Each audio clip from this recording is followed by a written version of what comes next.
What's up, everyone, and welcome to ClearTalk. So in this video, we're going to be talking about how 90 it is found that 94 million pounds of food aid has been canceled by the Trump administration.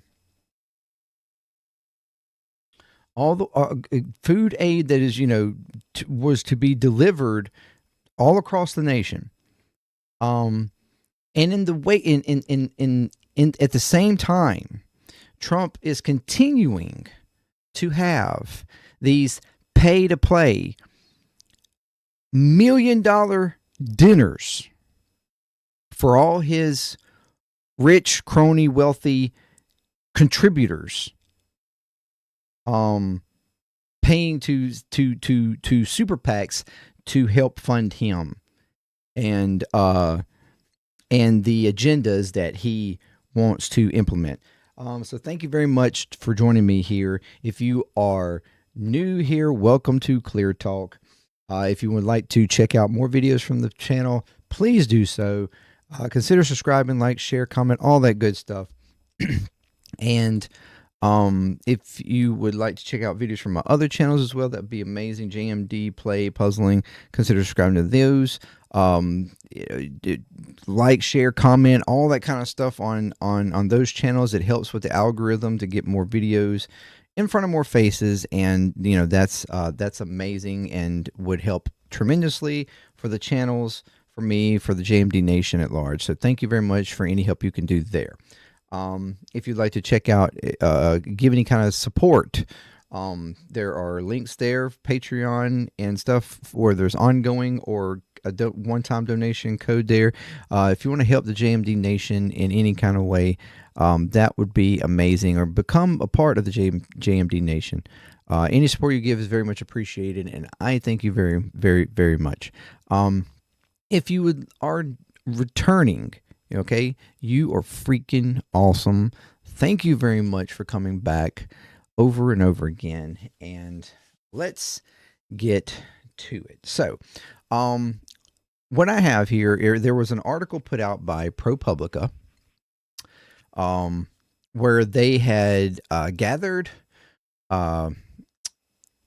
data, had gotten records and stuff from the Department of Agriculture, where, as they went through the records and, have talked with all these different food banks and stuff, they have come to find that,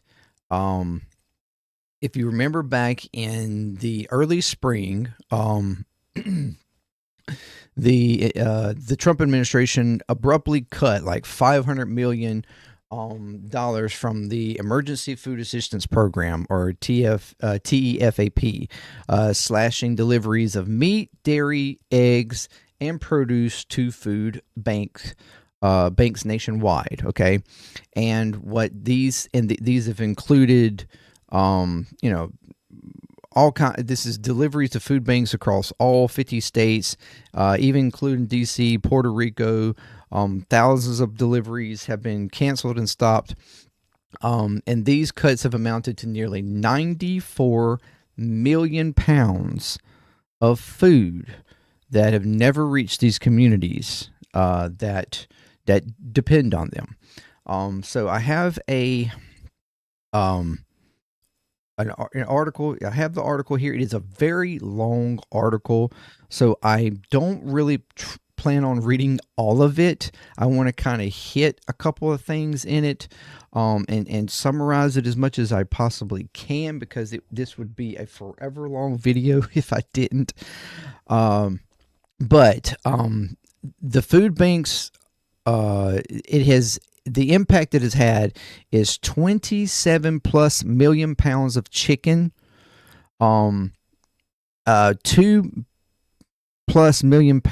million gallons of milk, 10+ million pounds of dried fruit, and 67+ million eggs. All right. And it's causing many food banks reportedly shrinking food packages and increased demand amid rising risk. So a lot of these areas They're shortened now majorly on food to, while most of them have not gotten to the point of like having no food. A lot of them are very scarce and have limited food that they're having to give to people. They're having to go out and find other resources, private resources or stuff like that that could, that can help donate or which to some degree they already do, but they're having to expand even more because they're getting, so much less from the government funds that were supposed to already be approved and given. So what we had here, the cuts targeted discriminatory funds added during the first Trump administration to support farmers during the trade dispute. So whenever he was having the trade issue in his first administration, these were discriminatory funds that were added that were already supplied and supposed to become, and then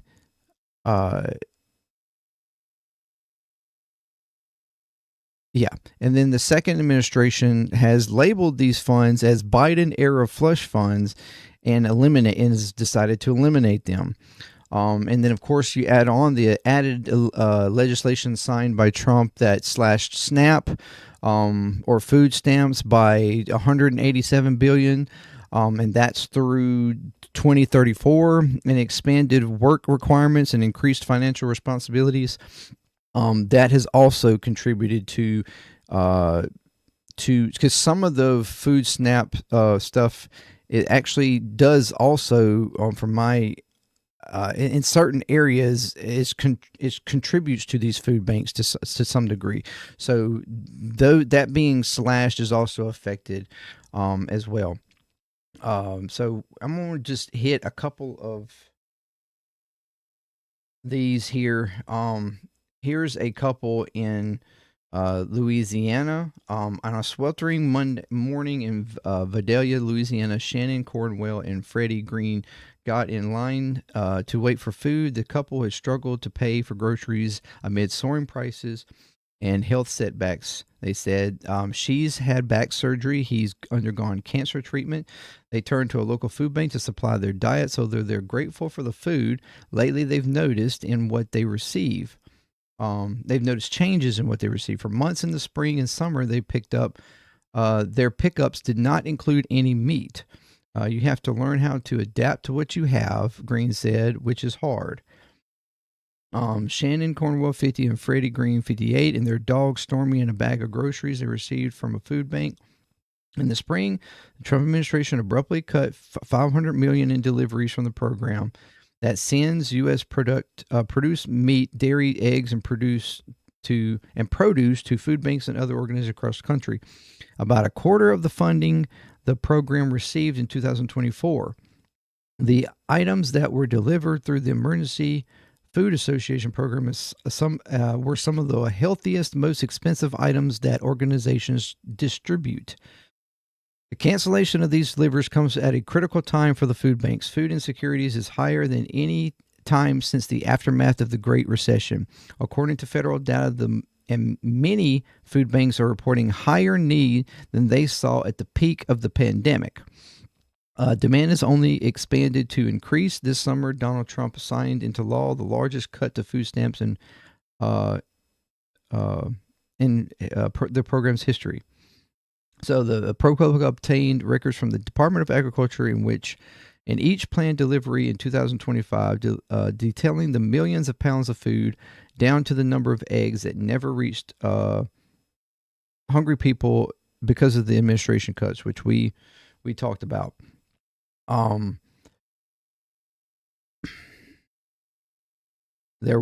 record shows 4,304 canceled deliveries between May and September across 50 states, Puerto Rico, and D.C., which amounts to the 94 million pounds of food. Most food banks rely on a combination of federal or state dollars, private given, and partnership with businesses that donate leftover food. While the cancellations were disruptive to all food banks, according to their representatives, those that receive state funding or have strong community support said that they have weathered the cuts better than others. The Food Bank of Central Louisiana, where Cornwell and Greens groceries come from, gets more than half of its food from the federal government and receives very little state support. It serves rural areas of Louisiana, which is the highest poverty rate in the nation, according to U.S. Census data. The Trump administration canceled 10 orders for the food bank, totaling over 400,000 of pork, chicken, cheese, dried cranberries, dried plums, milk, and eggs, the records show. The food bank has struggled to keep up with demand following the cuts and a decrease in private donations. Staff told ProPublica they used to distribute 25-pound packages of food, but over the summer, some packages shrank to about half of that weight. The longtime director of the Food Bank of Central Louisiana told ProPublica the organization's warehouses are emptier than usual. We're not turning people away with no food. It's not to that point, but people are getting less food when they come to us. The organization has tried to fill the gap with produce donations, but transporting and distributing fruits and vegetables is challenging. The multiple patrons told ProPublica, that is so hard to say sometimes, the produce had gone bad by the time they received it.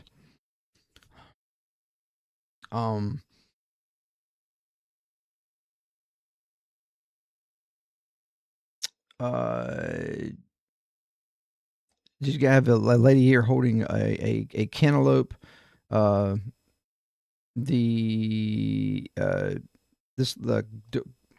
her name? Dufresne holds a cantaloupe she received from the Food Bank of Central Louisiana. Usually, the trunk of Dufresne's car, the trunk of her car would be full, but lately Dufresne received chicken for the first time since way before the summer.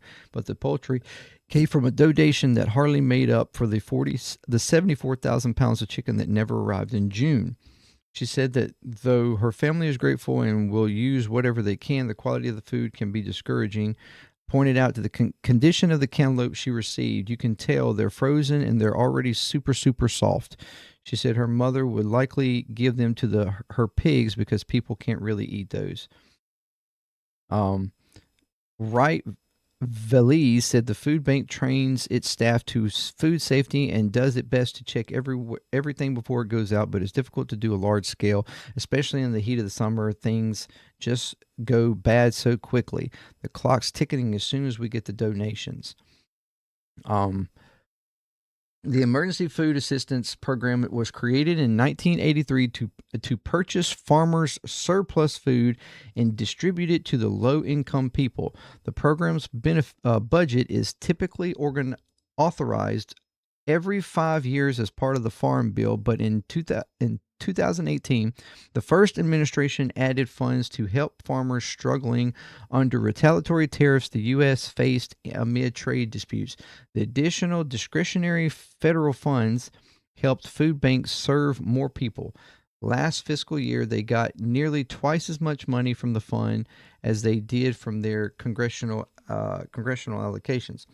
Now characterizing the additional funding as Biden-era slush fund, the second administration cut $500 million that had already been allocated. The government is still distributing food through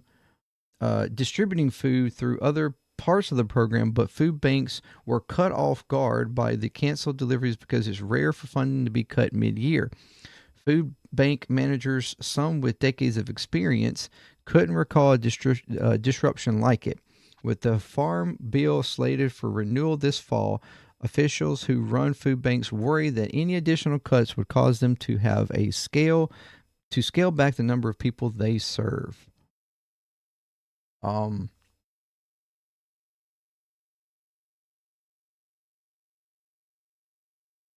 Already the need is greater than what food banks have on hand. This is Director of Operations of the Oregon Food Bank. We're having to kind of prepare for the fact that there's just not going to be enough food um, and having to clear with settling the expectation that we're doing everything we can. Uh, and the USDA is not responding to questions. In a May letter responding to senators' concerns about the funding cut, the agency said it had made additional food purchases through another program and that the emergency food program continues to operate as originally intended by Congress. So this is the Trump administration's USDA and how who he's put in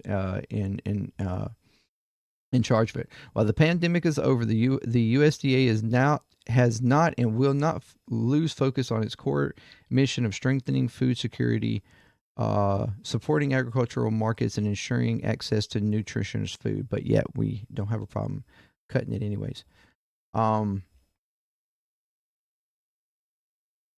People have been in Albuquerque, New Mexico, snaked around a chain link fence. People have been waiting for hours to pick up groceries from Roadrunner Food Bank, which lost about 850 pounds of food in the funding cut, according to the USDA records.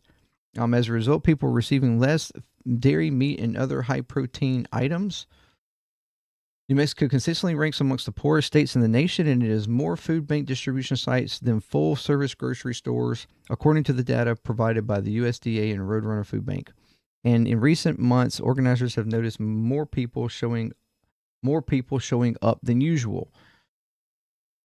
They're having to run from place to place to try to stitch together enough coverage for their family. And it goes through a couple of families here talking about how they are having to because of the high prices and their food benefits have been cut. So they're not, and the increased grocery prices has made what benefits they did receive purchase less. It has less purchase power.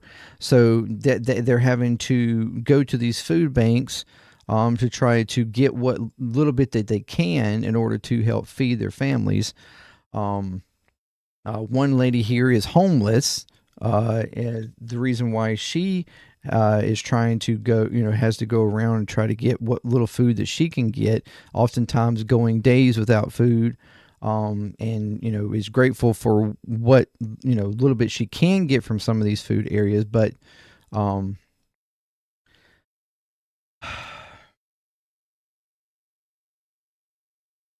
workers at food banks and pantries said that the canceled deliveries add to the growing challenges they face. Many staff members said that they have seen a decline in private contributions and volunteers.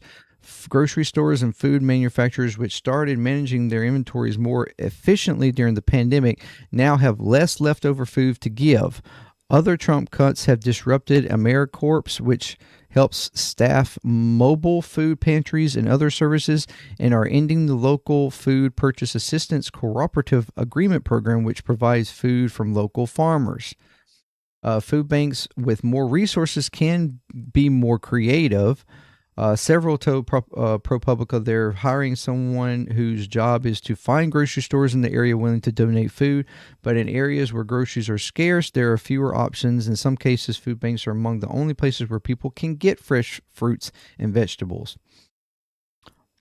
And there's no option B. Cuts and changes to the federal programs like SNAP and Medicaid are a looming concern. The increase in need even before those changes took effect, could signal that food banks are a canary in the coal mine for what's to come. Hunger has always been harder to measure now, is also harder to measure now because the USDA, Trump's USDA, has canceled an annual food insecurity survey, calling it redundant and politicized. Redundant and politicized. It feels like the idea is to make it harder to identify the consequences of the policy changes that we're seeing right now, said Marlene Swartz, the director of the Rudd Center for Food Policy and Health at the University of Connecticut. And that's what it does sound like when you're canceling annual insecurity food insecurity surveys which is to help identify where people are facing food insecurities. They're canceling those annual surveys because they're redundant and it sounds like you are the one that's politicizing it. Why you're canceling it?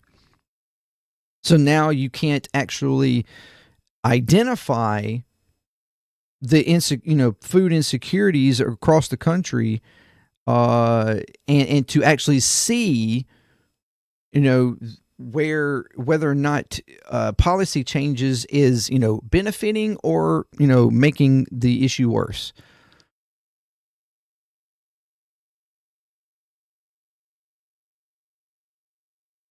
Food bank administrators emphasized that they could not fill the gap created by benefits cuts in the administration multi-million-dollar spending bill. Feeding America, a national nonprofit association for food banks and other organizations, estimated that for every meal its food banks provide, SNAP provides 9. The majority of the people who receive food assistance also receive Medicaid. So reductions in both programs could force people to choose between health care and groceries.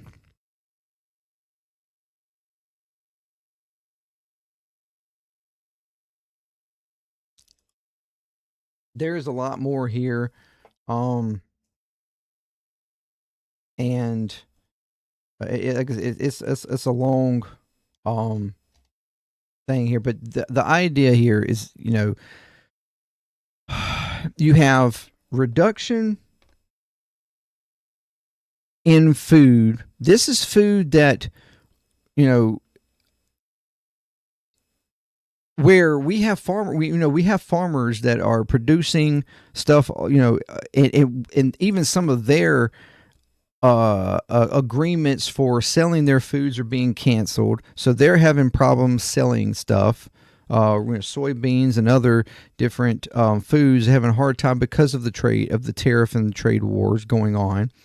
And then because of cuts that, in some of this, with the cuts to funding for these programs that were already supposed to be set, they were already supposed to be done. They make cuts through them and cut them off, kind of close off basically stuff that's already been agreed upon, which is something that we've talked about in other areas where the stuff that's already been allocated by, whether it's something that's allocated by Congress or whatever, to already be paid for, but yet the Trump administration is saying, nah, actually we're not going to pay for that, we're not going to do that, we're going to cut that. Back when Doge was sitting there cutting this and cutting that and cutting this and cutting that, and so these are things that are already allocated, supposed to already be paid for, and we're just cutting them and not, what are we going to do with it? No, we're not going to do anything with it. We're cutting it. We're keeping the money. We're not doing, or we're keeping the, whatever.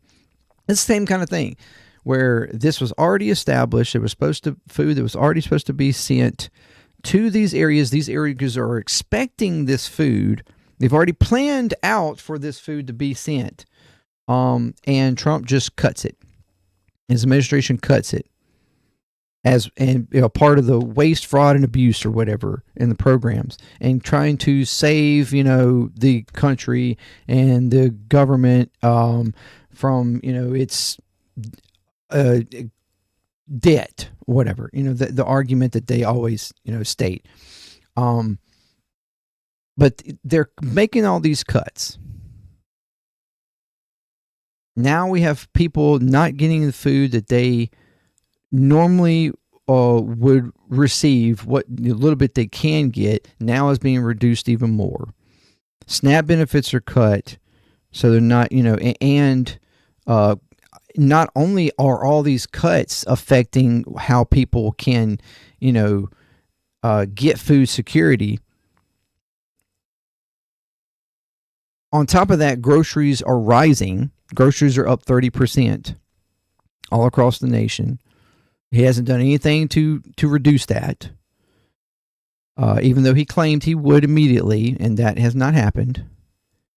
So what cuts? You've made cuts to the SNAP programs where people are getting less money on SNAP, and so their money can't go as far anyway, even if you didn't cut it, because groceries are up. So now you've done double cut them, where groceries are up and they're getting less money. Then you've cut Medicaid and stuff as well. So you've affected people's health. All these cuts and stuff going on, affecting regular people, the most vulnerable people in the country. And then on top of that, due to the fact, you have a government shutdown happening right now because the Trump and his administration want to make even more cuts and won't secure health care policies that are already in place that are set to sunset. And the Democrats are fighting back to say, we need guarantees that this isn't going to be allowed to sunset.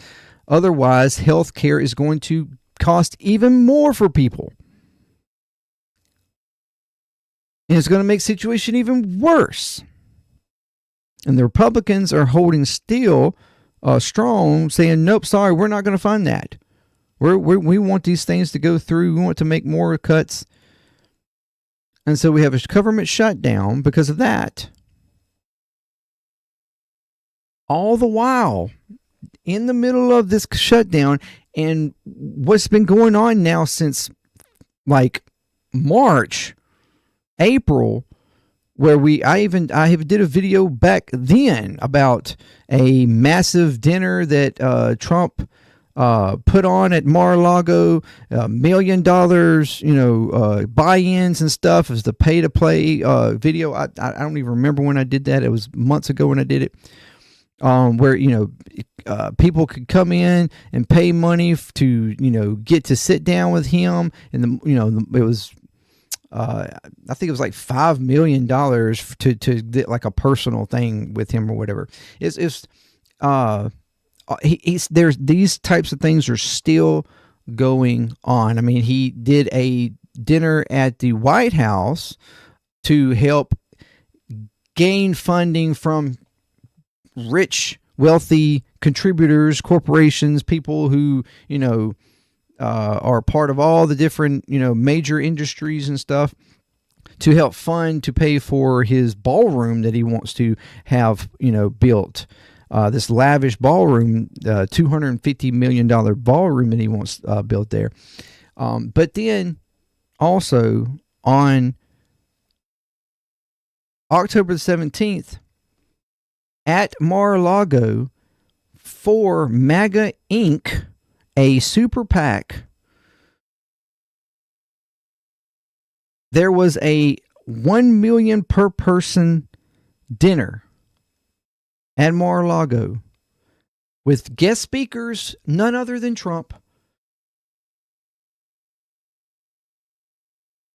for the MAGA Inc. super PAC that is is a super PAC that was created along with a few others, whatever, to help fund and support Trump.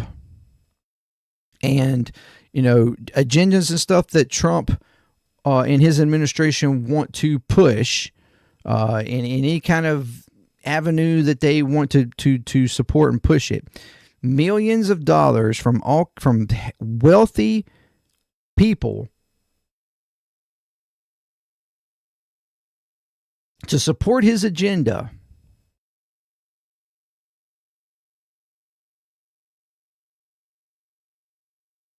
With apparently the meal was looks like this.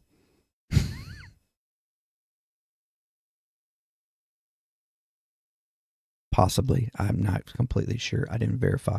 But nevertheless, a $1 million per person meal at Mar-a-Lago.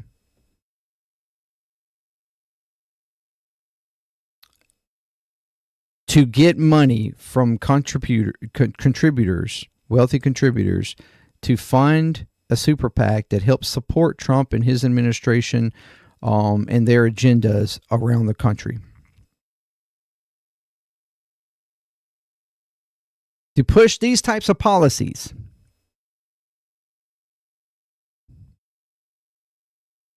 So him and these super PACs and cronies and people that are part of it. I mean, Levitt herself, I think, is like a spokesperson for MAGA Inc. As press secretary, they are fundraising for millions of dollars to push these agendas all around the country, while these agendas are causing people food insecurity and health care insecurity, housing insecurity, safety insecurity all across the United States.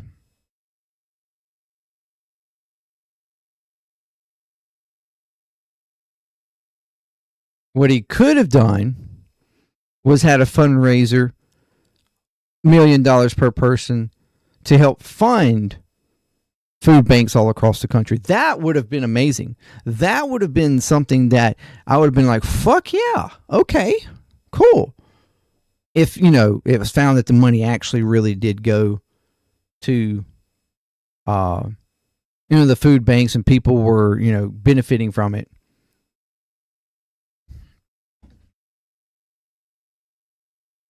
But no, we're cutting funding, cutting food delivery for people all across the nation. But we're having $1 million dinners to fundraise support for a super PAC that supports this type of policies, supports the agendas and stuff of Trump and his administration, and making all these cuts that are damaging the economy, damaging the households of U.S. residencies, citizens all over the United States, sending people, military into cities, helping fund a genocide, causing chaos in the Caribbean, trying to start wars with Venezuela, now Colombia, because, we blew up a ship, a boat that had a fisherman in it instead of a drug dealer that our government claims. But instead of going, oh shit, our bad, instead Trump says, you know what, you want to make a big deal about it, we'll go to war with you. Calling the leader of Colombia a drug lord and everything else, just like he was doing with Maduro in Venezuela. He's causing all these issues, threatening all these countries, bombing places, bombing ships, creating havoc within cities in our country, cutting funds to Medicaid, SNAP, food banks, cutting education, all these different things that are doing that hurt the regular people, just like me and you. Yet he has no problem making tax cuts for the rich and wealthy and holding fundraisers, $1 million per person, to hear him speak and to eat food and to give millions of dollars to a PAC that supports these agendas.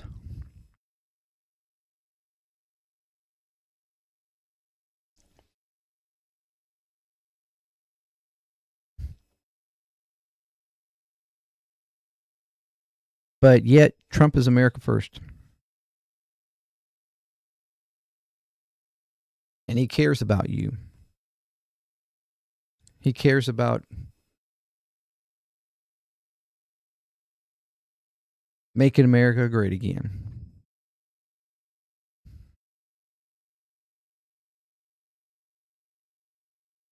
If this is making America great again, then I don't want America great again. I want America great a different way. Um,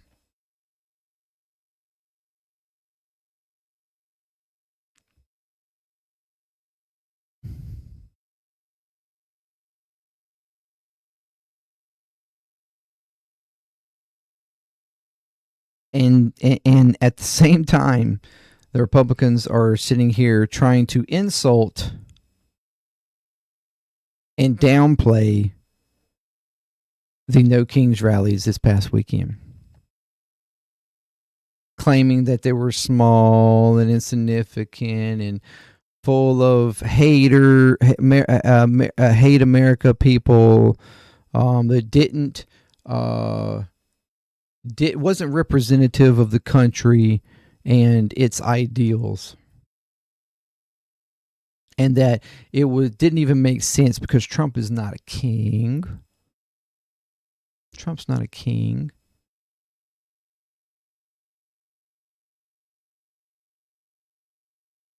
Okay. And we're going to talk about that some more in another video.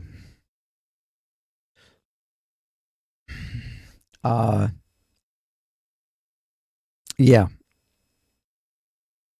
This is not the kinds of things you do to regular people that are vulnerable and, you know, down on their luck or whatever, and are trying to just find every way they can to feed themselves, feed their families, you know, to make it through a turmoiled time of their life, whether it's due to loss of job or work or their home or health issues that have put them in debt or something that to, you know, or whatever. Like, this is not what you do to the people you are supposed to represent.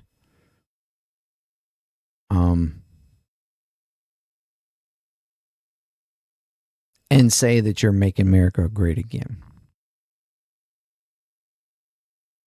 I'm still waiting.